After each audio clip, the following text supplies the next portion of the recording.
क्या ऐसा लग रहा है कि अगर अब दोबारा बैठे तो कोई रास्ता निकल आएगा? तब जो आप पॉजिटिव हो रहे हैं, तब हो सकता है आपसे ज़्यादा लोग पॉजिटिव हो रहे हों, क्योंकि तब शायद दोनों मेहमान बाहर निकल के कह रहे हों कि ईरान भी और अमेरिका भी कि भाई चलिए ये तो तय हो गया है, कम से कम बात बन गई, एक हद तक बात बन गई। क्या ऐसा संभव दिख रहा है आपको कि ईरान पर जो सैंक्शंस लगे हुए थे कि दुनिया से व्यापार नहीं कर सकता, इस बार वो हल्के पड़ सकते हैं, या फिर वो जो फ्रीज हुए हैं सेट्स वो मिल सकते हैं?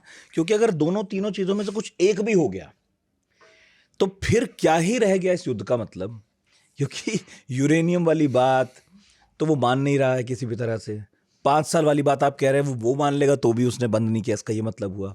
और अमेरिका अगर 10-12 साल वाली बात कह रहा है वो भी मान ले तो उसका भी यही मतलब है कि पूरी तरह बंद नहीं हुआ और इन्हें करना था पूरी तरह खत्म।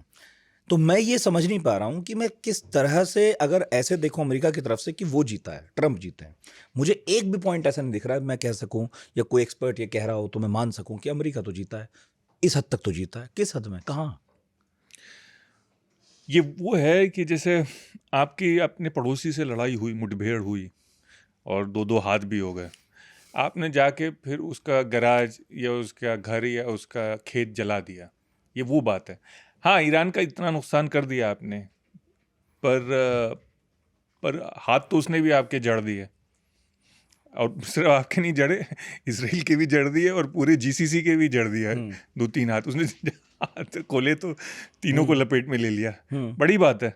तो आप सही कह रहे हैं कि मुझे नहीं लगता कि इसको अमेरिका की जीत मानी जाएगी, क्योंकि सही कह रहे हैं आप कि किसी भी बड़े मुद्दे पे जीत नहीं हुई। यानी कि अगर सैंक्शंस हटेंगे तो वो एक अमेरिका की हार होगी, बहुत शर्मिंदगी होगी कि आप तो कह रहे थे कि कुछ भी सैंक्शंस नहीं हटेंगे और हम उनके प्रोटेस्टर्स के साथ हैं। उन्होंने तो प्रोटेस्टर्स को भी मार दिया और फिर आपने सैंक्शंस भी हटा दिए उसके बाद भी।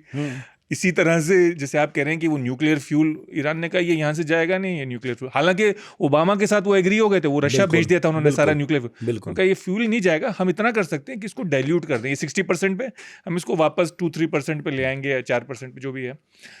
तो वो भी जीत नहीं मानी जाएगी क्योंकि फ्यूल वहां से गया नहीं कहीं और वो फिर से रिफाइन कर सकते हैं उसको। और ना रिजीम चेंज हुआ जिसका नारा शुरू से लग रहा था, ना रिजीम चेंज हुआ। तो हुआ क्या? और अगर वो हटा दिया जो फ्रीज किए हुए एसेट्स थे, तो वो तो $6.5 बिलियन के हैं।